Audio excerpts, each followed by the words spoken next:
Well, there it is. The Harris campaign accepting an invitation from CNN to go face-to-face with former President Donald Trump for a second debate. And if that was going to happen, it would be on October 23rd. Yeah, don't put this on your calendar right now.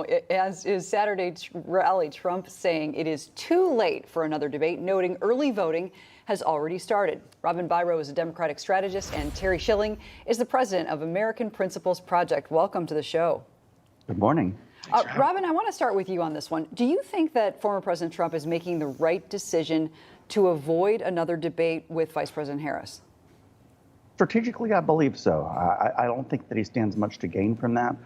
He's been able to shake off most of the negativity from this and rebound a little bit in the polls. I think that the trajectory is pretty decent for him to just sit this one out. He's always been his own worst enemy with that mouth of his. So the more that he can stay away from the debate stage, I think the better. Terry, staying on that topic, again, no second debate, at least according to Trump right there in that moment, though we have seen him change his mind before. But if there was going to be one, it would be in late October.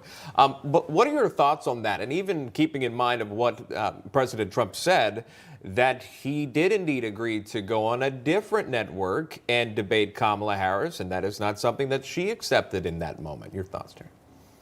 Well, I think that's exactly right. The Donald Trump campaign is exactly right to be skeptical of doing another debate on another enemy network, right? We saw in this ABC debate, it was essentially 3 against 1. There's no reason for any of that. But I do think that this might be a mistake in that the more the American people see Kamala Harris and are exposed to her in these live moments that aren't rehearsed, that aren't, scripted, the more they dislike her. There was a swing voter group, focus group after this last debate, and 6 out of the 10 of them sided with Donald Trump over Kamala. And there's one very simple reason.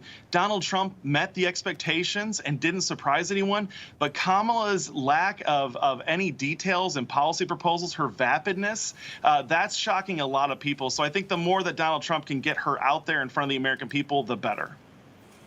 Robin, I want to ask you about Mark Robinson and the situation in North Carolina, the gubernatorial candidate under a lot of scrutiny, to say the least. CNN has made a number of allegations. By the way, none of those verified at this point. I think a lot of people are scrambling to try to confirm whether or not he made those comments on a porn website. Certainly a PR nightmare.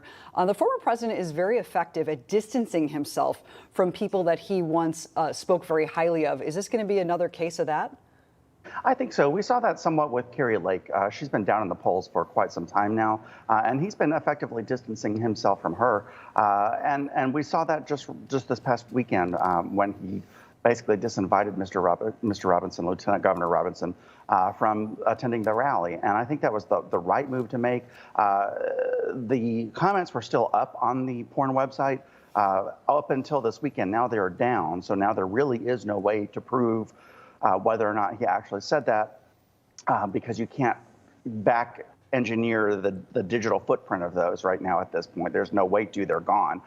So it's anyone's guess how this is going to play out. But North Carolina, make no mistake, is key to whoever wins this election. Yeah, really an important state. I was just going to add that he's down 10 points anyway right now, according to the New York Times Siena polling at 37, his opponent at 47. But Terry, there's always this concern that this could hurt the presidential election as well, at least North Carolina for Trump. Do you believe that or no?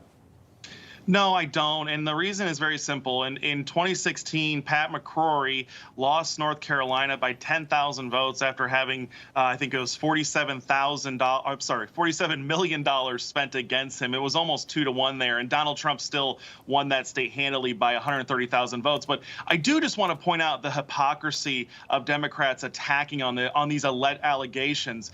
This is what they're teaching in schools. Everything that they're accusing Mark Robinson of on these online porn sites and going to these porn sites, they are teaching our kids that this stuff is normal and it's good and that it shouldn't be shamed. But they use this stuff as a double standard to make us pay a price.